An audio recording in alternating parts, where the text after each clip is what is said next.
Hello welcome to another episode of had a pinch. അപ്പോൾ ഇന്ന് നമ്മൾ ഉണ്ടാക്കിയെടുക്കാൻ പോകുന്നത് ഒരു മട്ടൻ കറിയാണ്. നമ്മൾ ഈ ഒരു റെസിപ്പി മുഴുവനായിട്ട് കുക്കറിനകത്തിട്ട് തന്നെയാണ് ഉണ്ടാക്കിയെടുക്കാൻ പോകുന്നത്.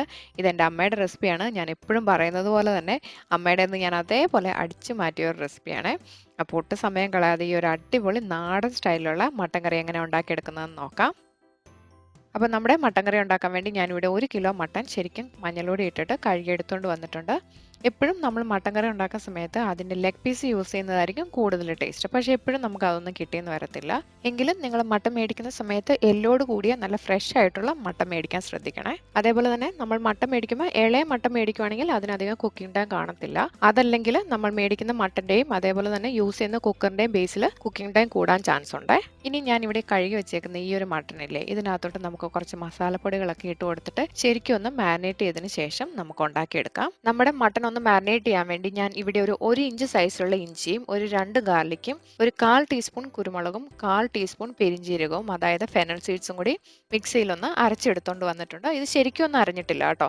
ചെറിയ ചെറിയ ഇഞ്ചിയുടെ പീസുകളൊക്കെ ഇവിടെ കാണാൻ പറ്റും. നിങ്ങളിത് വേണമെങ്കിൽ ചതച്ചു എടുക്കാവുന്നതാണ്. ഇതിനി നമുക്ക് ഇതിനകത്തോട്ട് ഇട്ട് കൊടുക്കാം. ഇത് എല്ലാം കൂടി അരച്ചെടുത്തോണ്ട് വരുമ്പോൾ ഒരു 1.5 ടേബിൾ സ്പൂണോളം വേണ്ടി വരും. അതാണ് നമ്മുടെ 1 കിലോ മട്ടൻ്റെ കണക്ക്.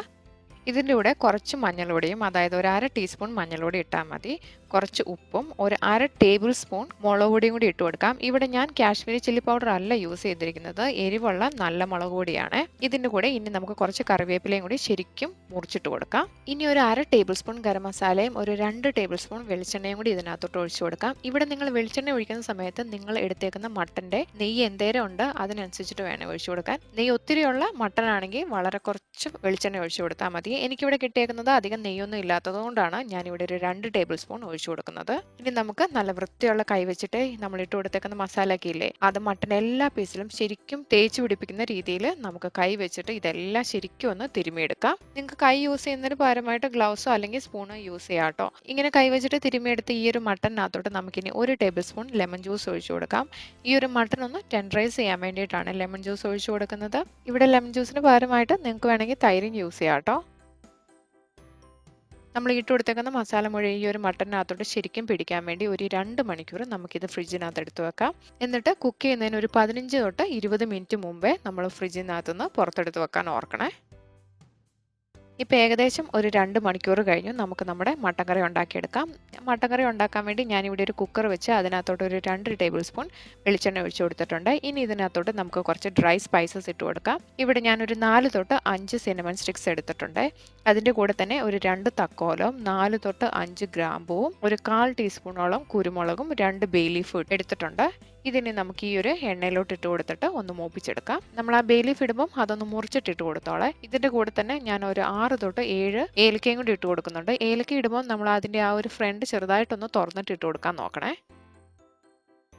നമ്മൾ ഇട്ട് കൊടുത്തതെല്ലാം ഒന്ന് ചെറുതായിട്ട് മൂത്ത് വരുമ്പോഴത്തേനും നമുക്ക് ഇതിനകത്തോട്ട് ഒരു 1/2 ടീസ്പൂൺ പെരിഞ്ജീരകവും കൂടി ചേർത്ത് കൊടുക്കാം. ഇപ്പം നമ്മൾ ഇട്ട് കൊടുത്തതെല്ലാം ഒന്ന് മൂത്ത് വന്നിട്ടുണ്ട്. ഇതിനകത്തോട്ട് നമുക്ക് ഒരു വലിയ ടേബിൾ സ്പൂൺ ഇഞ്ചി ചതച്ചെടുത്ത് ഇട്ട് കൊടുക്കാം. ഈ ഒരു സമയത്ത് നിങ്ങൾ മീഡിയം ഫ്ലെയിമിൽ വെക്കാൻ പ്രത്യേകം ശ്രദ്ധിക്കണേ. ഇല്ലെങ്കിൽ ഇഞ്ചി ഇടുന്ന സമയത്ത് തന്നെ പെട്ടെന്ന് കരിഞ്ഞു പിടിക്കാൻ ചാൻസ് ഉണ്ട്. ഈ ഒരു ഇഞ്ചിയുടെ കൂടെ തന്നെ ഒരു 7 ഗാർലിക്ക് നീളത്തിൽ അരിഞ്ഞതും കൂടി നമുക്ക് ഇട്ട് കൊടുക്കാം. അതിനുശേഷം ഈ ഒരു ഇഞ്ചിയുടെയും ഗാർലിക്കിൻ്റെയും പച്ചമണം മാറുന്നിടം വരെ നമുക്ക് ഈ ഒരു എണ്ണയിലിട്ടിട്ട് ശരിക്കും ഒന്ന് വഴട്ടിയെടുക്കാം. ഈ ഒരു സമയത്ത് നമ്മൾ ഫ്രിഡ്ജിൽ മാരിനേറ്റ് ചെയ്ത് വെച്ചേക്കുന്ന മട്ടൺ ഒന്ന് ഫ്രിഡ്ജിൽ നിന്ന് പുറത്തെടുത്ത് വെക്കാൻ ശ്രദ്ധിക്കണേ. നമ്മൾ ഇതെല്ലാം ഒന്ന് വഴണ്ട് വരുമ്പോഴത്തേന് 15 തൊട്ട് 20 മിനിറ്റ് ആകുവേ. ഇപ്പം നമ്മുടെ ജിഞ്ചറും ഗാർലിക്കും ഒന്ന് മൂത്ത് വന്നിട്ടുണ്ട്. ഇതിനകത്തോട്ട് നമുക്ക് കുറച്ച് കൂടുതൽ കറിവേപ്പിലയും കൂടി ഒന്ന് മുറിച്ചിട്ട് കൊടുക്കാം. നിങ്ങളുടെ തേങ്ങാക്കൊത്തുണ്ടെങ്കിൽ നമ്മൾ ഈ ഇട്ട് കൊടുത്തേക്കുന്ന എല്ലാം ഒന്ന് വഴണ്ട് കഴിയുമ്പോൾ തേങ്ങാക്കൊത്തും കൂടി ഇട്ടിട്ട് അതും കൂടി ഒന്ന് വഴട്ടിയെടുക്കാം കേട്ടോ. അതൊരു പ്രത്യേക ടേസ്റ്റാണ്.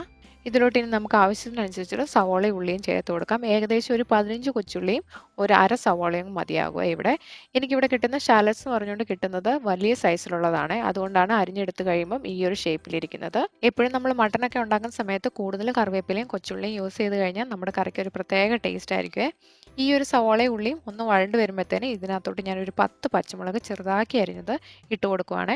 എനിക്ക് കുറച്ച് കൂടുതൽ സ്പൈസി ആയിട്ടുള്ള മട്ടൻ കറിയും ബീഫൊക്കെയാണ് ഇഷ്ടം. ഞാൻ അതുകൊണ്ടാണ് ഇവിടെ കൂടുതൽ യൂസ് ചെയ്തിരിക്കുന്നത്. പക്ഷേ ഇതൊക്കെ നിങ്ങൾ നിങ്ങളുടെ ടേസ്റ്റിനനുസരിച്ചിട്ട് ഒന്നെങ്കിൽ കൂടുതലോ അല്ലെങ്കിൽ കുറവോ യൂസ് ചെയ്യണേ. പിന്നെ ആ ഒരു സവോളയും ഉള്ളിയും വഴട്ടിയെടുക്കുന്ന സമയത്ത് ഞാൻ കുറച്ച് ഉപ്പും കൂടി ചേർത്ത് കൊടുത്തിട്ടാണ് വഴട്ടിയെടുത്തിരുന്നത്. ഇപ്പം നമ്മൾ ആ ഇട്ട് കൊടുത്തിരുന്ന സവോളയും ഉള്ളിയൊക്കെ വഴണ്ട് ഒരു ചെറിയ ബ്രൗൺ കളറായിട്ടുണ്ട്. നമ്മളെപ്പോഴും കുക്കറിനകത്ത് ഇങ്ങനെ മട്ടൻ കറിയൊക്കെ ഉണ്ടാക്കുന്ന സമയത്ത് ഇത് ശരിക്കും വഴണ്ട് വരാൻ ശ്രദ്ധിക്കണേ. ഇതിനകത്തോട്ട് ഒരു 1/4 ടീസ്പൂൺ മഞ്ഞൾപ്പൊടിയും കൂടി ഇട്ട് കൊടുക്കാം. നമ്മൾ മാരിനേറ്റ് ചെയ്ത സമയത്ത് മഞ്ഞൾപ്പൊടി ഇട്ട് കൊടുത്തായിരുന്നു. അതുകൊണ്ട് ഈ ഒരു സമയത്ത് വളരെ കുറച്ചിട്ടാൽ മതിയേ. ഇതിലോട്ട് 1 ടീസ്പൂൺ മുളക് പൊടിയും 1.5 ടീസ്പൂൺ മല്ലിപ്പൊടിയും കൂടി നമുക്ക് ചേർത്ത് കൊടുത്തിട്ട് ഇതെല്ലാം ഒന്നും കൂടി ഒന്ന് വഴറ്റിയെടുക്കാം. ഞാനിവിടെ പറഞ്ഞേക്കുന്ന എല്ലാ ഇൻഗ്രീഡിയൻസിൻ്റെയും ഡീറ്റെയിൽസ് താഴെ ഡിസ്ക്രിപ്ഷൻ ബോക്സിൽ കൊടുത്തിട്ടുണ്ട്. അപ്പോൾ അത് നോക്കിയാൽ നിങ്ങൾക്ക് കറക്റ്റ് അളവ് മനസ്സിലാവും. ഇനി നമ്മുടെ മട്ടൻ കറിയുടെ ഏറ്റവും ഇമ്പോർട്ടൻറ്റ് ഇൻഗ്രീഡിയൻ്റ് ആയ ഗരം മസാല ചേർത്ത് കൊടുക്കാം. ഇവിടെ ഞാനൊരു 1.25 ടേബിൾ സ്പൂണോളം ഗരം മസാല ഇട്ട് കൊടുക്കുന്നുണ്ട്. ഈ ഗരം മസാലയുടെ റെസിപ്പി ഓൾറെഡി എൻ്റെ ചാനലിലുണ്ട്. അതിൻ്റെ ലിങ്ക് താഴെ കൊടുത്തിട്ടുണ്ട്. അപ്പോൾ അതിൽ നോക്കിയാൽ നിങ്ങൾക്ക് ഗരം മസാലയുടെ റെസിപ്പി കിട്ടുവേ. പിന്നെ വേറൊരു കാര്യം, നമ്മൾ ഈ ഒരു മസാലപ്പൊടികളൊക്കെ ഇട്ട് കൊടുക്കുന്ന സമയത്ത് ഫ്ലെയിം കുറച്ചിടാൻ പ്രത്യേകം ശ്രദ്ധിക്കണം. അതേപോലെ തന്നെ ഇത് വഴട്ടുന്ന സമയത്ത് നമ്മുടെ ഈ ഒരു മസാലക്കൂട്ട് ഭയങ്കരമായിട്ട് ഡ്രൈ ആണെന്ന് തോന്നുകയാണെങ്കിൽ കുറച്ചും കൂടി എണ്ണ ഒഴിച്ചു കൊടുക്കാൻ ശ്രദ്ധിക്കണേ. ഇങ്ങനെ മട്ടൻ കറി ഉണ്ടാക്കുന്ന സമയത്ത് ഞാൻ ഇതിനകത്തോട്ട് മീറ്റ് മസാല ഒന്നും തന്നെ ചേർത്ത് കൊടുക്കാറില്ല. ഗരം മസാല തന്നെയാണ് മുമ്പോട്ട് നിൽക്കുന്നത് നമ്മുടെ കറിയിൽ. പിന്നെ നിങ്ങൾക്ക് ഈ ഒരു ഗരം മസാല കൂടുതലാണെന്ന് തോന്നുവാണെങ്കിൽ ഈ ഒരു സമയത്ത് കുറച്ച് യൂസ് ചെയ്ത് കഴിഞ്ഞിട്ട് നമ്മൾ കുക്ക് ചെയ്ത് കഴിഞ്ഞിട്ട് കുറവാണെന്ന് തോന്നുവാണെങ്കിൽ ആ ഒരു സമയത്ത് ഇട്ട് കൊടുത്താൽ മതിയാകുമേ. ഇപ്പം നമ്മൾ ഇട്ട് കൊടുത്തിരുന്നതെല്ലാം വഴണ്ട് നല്ലൊരു ബ്രൗൺ കളർ ആയിട്ടുണ്ട്. ഇനി ഇതിനകത്തോട്ട് നമുക്ക് നേരത്തെ മാരിനേറ്റ് ചെയ്ത് വെച്ചേക്കുന്ന മട്ടൻ്റെ പീസുകൾ ഇട്ട് കൊടുത്തിട്ട് ശരിക്കും ഒന്ന് ഇളക്കിയെടുക്കാം. ഇങ്ങനെ മട്ടൻ ഇട്ട് കൊടുക്കുമ്പം ഒരു പകുതി ഇട്ട് കൊടുത്തിട്ട് ശരിക്കും ആ ഒരു മസാലയിൽ ഒന്ന് മിക്സ് ചെയ്തതിന് ശേഷം ബാക്കിയുള്ളത് ഇട്ട് കൊടുക്കണേ. ഈ ഒരു രീതിയിൽ നമ്മൾ മട്ടൻ കറി ഉണ്ടാക്കുമ്പോൾ ഇതിനകത്തോട്ട് തക്കാളി ചേർക്കേണ്ട ആവശ്യമില്ല കേട്ടോ. തക്കാളി ചേർക്കാതെ തന്നെ ഇതിന് നല്ലൊരു ടേസ്റ്റ് കാണും. അതേപോലെ തന്നെ ഉണ്ടാക്കിയെടുത്ത് കഴിയുമ്പം ഇതിൻ്റെ ചാറൊക്കെ നല്ലവണ്ണം കുറുകി ഒരു അടിപൊളി ടേസ്റ്റ് ആയിരിക്കുമേ. ഇപ്പോൾ ഇതെല്ലാം ഞാൻ ശരിക്കും ഒന്ന് ഇളക്കിയെടുത്തിട്ടുണ്ട്. ഇനി ഇത് ഇതേപോലെ ഒരു മീഡിയം ഫ്ലെയിമിൽ വെച്ച് ഒരു 10 തൊട്ട് 15 മിനിറ്റ് നമുക്കൊന്ന് തുറന്ന് വെച്ചിട്ട് ഒന്ന് വേവിച്ചെടുക്കണേ. നമ്മൾ ആ ഒരു മാരിനേറ്റ് ചെയ്ത് വെച്ചേക്കുന്ന ആ ഒരു മസാലക്കൂട്ടൊക്കെ ഇല്ലേ, അതെല്ലാം നമ്മുടെ ആ ഒരു ഉള്ളിയിൽ വഴട്ടിയെടുത്ത മസാലയിൽ ഒന്ന് മിക്സ് ചെയ്തിട്ട് ആ ഒരു മട്ടൻ്റെ പീസിൽ എന്തെങ്കിലുമൊക്കെ പച്ചമണമൊക്കെ ഉണ്ടെങ്കിൽ അതൊന്ന് മാറിക്കിട്ടാൻ വേണ്ടിയിട്ടാണ് ഈ ഒരു 10 തൊട്ട് 15 മിനിറ്റ് ഇങ്ങനെ ഓപ്പൺ ചെയ്ത് വെച്ചിട്ട് നമ്മൾ കുക്ക് ചെയ്തെടുക്കുന്നത്. ഇടയ്ക്ക് നിങ്ങളൊന്ന് ഇളക്കി കൊടുക്കാൻ പ്രത്യേകം ശ്രദ്ധിക്കണം. ഇതിനകത്തുനിന്ന് ശരിക്കും ആവി വന്നതിന് ശേഷം മാത്രമേ നമ്മൾ ഇതിനകത്തോട്ട് വെള്ളം ഒഴിച്ചിട്ട് കുക്കർ അടച്ചു വെച്ചിട്ട് വേവിക്കത്തുള്ളൂ.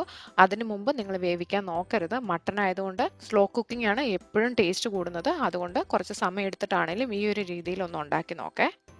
ഇപ്പോൾ ഏകദേശം ഒരു 15 മിനിറ്റ് കഴിഞ്ഞു. ഇനി ഇതിനകത്തോട്ട് നമുക്ക് കുറച്ച് കൂടുതൽ ചൂടുവെള്ളം ഒഴിച്ചു കൊടുക്കാം. ഈ ഒരു മട്ടൻ്റെ പീസുകൾ മുങ്ങിക്കിടക്കുന്ന രീതിയിൽ വെള്ളം ഒഴിക്കേണ്ട കാര്യമില്ല. എല്ലാം ഒരുവിധം സെയിം ലെവലിൽ കിടക്കുന്ന രീതിയിൽ വെള്ളം ഒഴിച്ചു കൊടുത്താൽ മതി.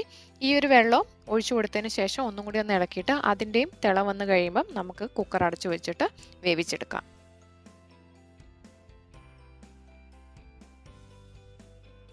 ഇപ്പോൾ ഞാൻ കുക്കർ അടച്ചു കൊടുത്തിട്ടുണ്ട്. ഇതിനി ഒരു 3 വിസിൽ അടിക്കുന്നിടം വരെ മീഡിയം ഫ്ലെയിമിൽ വെച്ചിട്ട് നമുക്ക് വേവിച്ചെടുക്കാം. ഈ ഒരു 3 വിസിൽ എന്ന് ഞാൻ പറയുന്നത് നിങ്ങളുടെ കിട്ടിയേക്കുന്ന മട്ടണിനെ അനുസരിച്ചും അതേപോലെ തന്നെ നിങ്ങൾ ഏത് കുക്കറാണ് യൂസ് ചെയ്യുന്നത് അതിനനുസരിച്ചിട്ടും മാറ്റം വരുവേ. നാട്ടിൽ കിട്ടുന്ന മട്ടൺ കുറച്ച് കൂടുതൽ വേവുള്ളതായിരിക്കും. അതുകൊണ്ട് കൂടുതൽ വിസിൽ വേണ്ടി വരും. പക്ഷേ ഇവിടെ കിട്ടുന്നത് വളരെ ടെൻഡർ ആയതുകൊണ്ടാണ് ഞാൻ 3 വിസിലിൽ തന്നെ ഗ്യാസ് ഓഫ് ചെയ്യാൻ പോകുന്നത്. പിന്നെ പ്രത്യേകമായിട്ട് നമ്മളിങ്ങനെ കുക്കറിനകത്ത് മട്ടൻ കറി ഉണ്ടാക്കുന്ന സമയത്ത് ഇങ്ങനെ വേവിച്ചെടുക്കുമ്പോൾ മാക്സിമം ഒരു 75% മാത്രമേ കുക്കറിനകത്ത് ഇട്ടിട്ട് വിസിൽ അടുപ്പിച്ച് നമുക്ക് വേവിക്കാൻ പാടുള്ളൂ.